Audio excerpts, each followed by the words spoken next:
बिस्मिल्लाहिर्रहमानिर्रहीम। अस्सलाम वालेकुम। हेलो व्यूअर्स, कैसे हैं आप? मैं हूं अज़मत मुस्तफ़ा और आप देख रहे हैं अज़मत व्लॉग। आज जो हमारा टॉपिक है वो टॉपिक ये है, एक क्रिमिनल लॉ के हवाले से हमारा टॉपिक है। टॉपिक हमारा ये है कि अगर कोई शख्स किसी पे को फायर करता है तो वो फायर जिस पे किया गया हो उसको लगे या ना लगे, या उसके किसी ऐसे पार्ट पे लगे जिससे उसकी जान ज़ाया नहीं हो सकती, तो क्या ऐसी सूरत में दफ़ा 324 ताज़ीरात पाकिस्तान का इत्तलाक़ होता है? आज का जो टॉपिक जो है वो मैं सुप्रीम कोर्ट के एक केस लॉ के हवाले से डिस्कस करूँगा। सुप्रीम कोर्ट का जो ये केस लॉ है, ये रिपोर्ट हुआ है 2020 SCMR सफ़ा 1486 पे। तो उसमें सुप्रीम कोर्ट ने जी ये होल्ड किया है, वो बड़ा अच्छा, मैं आपको पहले रूटीन में ये बता दूं कि अदालतों के पहले काफ़ी सारे इस पॉइंट पे फैसले हैं। अदालतों ने ये भी सुप्रीम कोर्ट ने भी हाई कोर्ट ने भी ये होल्ड किया है कि 324 का इत्तलाक़। सबसे पहले मैं आपको थोड़ा सा 324 बता दूं कि 324 दफ़ा है क्या।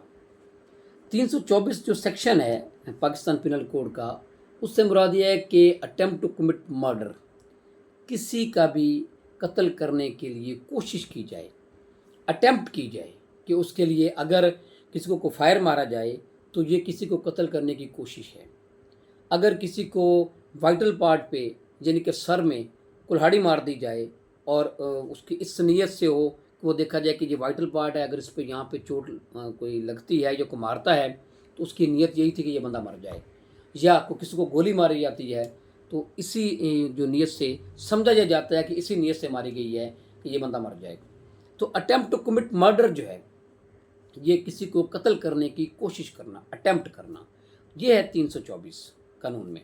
अच्छा, 324 का अब जो हम केसला डिस्कस कर रहे हैं, अदालतों के काफ़ी सारे ये फैसले हैं इस हवाले से कि 324 अगर वाइटल पार्ट, अब वाइटल पार्ट कौन से होते हैं? वाइटल पार्ट में ये है आपका ये चेहरा हो गया, यानी कि अगर दिमाग में गोली लग जाए तो कोई चांस नहीं होता, बंदा मर जाता है। दिल में गोली लग जाए या कोई भी जो वाइटल उसके ऑर्गन्स होते हैं बॉडी के, जैसे जिगर हो गया, फेफड़े हो गए, उसमें ये गुर्दा हो गया, यानी कि ऐसे को वाइटल पार्ट्स पे हैं वो मारा जाता है जिससे हो कि ये बंदे के बचने कोई चांस ना हो।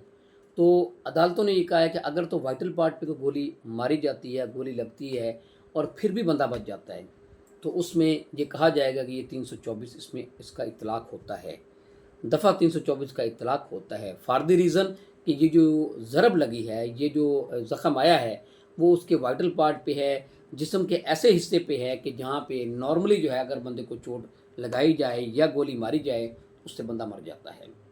लेकिन इसका दूसरी साइड पे अदालतों ने क्या कहा है? उन्होंने कहा जी कि अगर नॉन वाइटल पार्ट पे अगर कोई ज़ख़म हो, दो चीज़ें हैं, अगर कोई नॉन वाइटल पार्ट पे ज़ख़म हो तब भी अदालतों का लीनिट व्यू है कि इससे 324 जो है वो फर्दर इंक्वायरी का बन जाता है। दूसरे नंबर पे है जी कि अगर रेपिटेशन ना हो, यानी कि जो मुल्ज़म है उसने फायर एक ही मारा हो, एक ही ज़रब मारी हो, दूसरी दफ़ा फायर किया हो, ना दूसरी दफ़ा कोई ज़रब लगाई हो, तो फिर भी अदालतें ये देखती हैं कि अगर उसकी मारने की नीयत होती तो उसको वो रिपीट कर सकता था।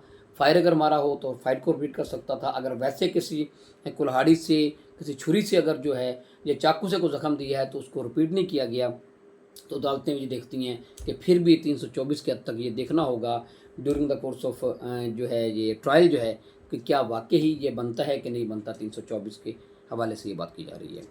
अब ये बात जो है लेकिन ये जो सुप्रीम कोर्ट का अब मैं केस लॉ जो मैंने आपको बताया है, ये 2020 में जो सुप्रीम कोर्ट का ये केस लॉ आया है वो उसमें ये बात बड़ी वाज़ेह तौर पे है। उन्होंने ये होल्ड किया है जी कि यहाँ पे फायर लगा हुआ था, वो फायर एक ही लगा हुआ था, नॉन वाइटल पार्ट पे था। तो अदालत ने ये होल्ड किया कि जब ट्रिगर जो है वो दब जाता है किसी भी ये फायर आर्म का, तो उससे मुराद ये है कि जिसने जो मुल्ज़म होता है उसकी नीयत ही मारने की थी।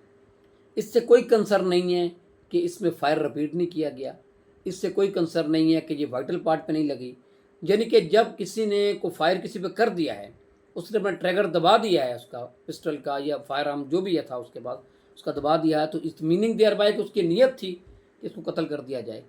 तो ये तो उसकी किस्मत थी कि फायर जो है वो नॉन वाइटल पार्ट पे लग गया, या उसने फायर अगर रिपीट नहीं किया तो ये उस जो ज़ख्मी शख्स है उसकी किस्मत थी कि वो बच गया है। अदरवाइज़ جس نے فائر کر دیا ہے، جو ویپن چلا دیا ہے، تو اس کی نیت 100% یہی تھی کہ اس نے اس بندے کو مارنا ہے، قتل کرنا ہے۔ تو اس لیے عدالت نے یہ اس لیے سپریم کورٹ کہ میں نے آپ کو بتایا کہ روٹین میں یہ لینٹ ویو لیا جاتا ہے ان دو بنیاد پہ کہ اگر فائر کو ریپیٹ نہ کیا گیا ہو یا فائر جو ہے وہ نان واٹر پارٹ پہ ہو تو پھر یہ لینٹ ویو لیا جاتا ہے۔ لیکن سپریم کورٹ کی اس کیس لا میں یہ بات واضح ہو گئی ہے کہ اگر صرف فائر کا کرنا ہی کافی ہوتا ہے، اس سے دوسری باتیں کوئی اس سے جو ہے وہ اہمیت نہیں رکھتی کہ کیا فائر کس جگہ پہ لگا ہے، ان باتوں کا کوئی اس سے جو ہے وہ اہمیت کے عمل نہیں ہے، اور نہ ہی اس چیز کا بیل سٹیج پہ اور نہ ہی ٹرائل میں جو ہے اس کو فائدہ ہونا چاہیے۔ یعنی کہ ہائی کورٹ سپریم کورٹ نے تو اس میں بہت زیادہ سختی جو ہے وہ کی ہے اس حوالے سے کہ جب ویپن چل گیا ہے تو اس کا مطلب یہ ہے کہ وہ اس کو مارنے کی نیت تھی اور 324 کا اطلاق ہوتا ہے۔ یہ تھی جی آج کی ڈسکشن 324 کے حوالے سے، یہ جو کرمنل جو آفینس ہے اس کے حوالے سے میں امید کرتا ہوں آپ کو اس حوالے سے آگاہی حاصل ہوگی۔ اس کے ساتھ مجھے اجازت دیجیے، اللہ حافظ۔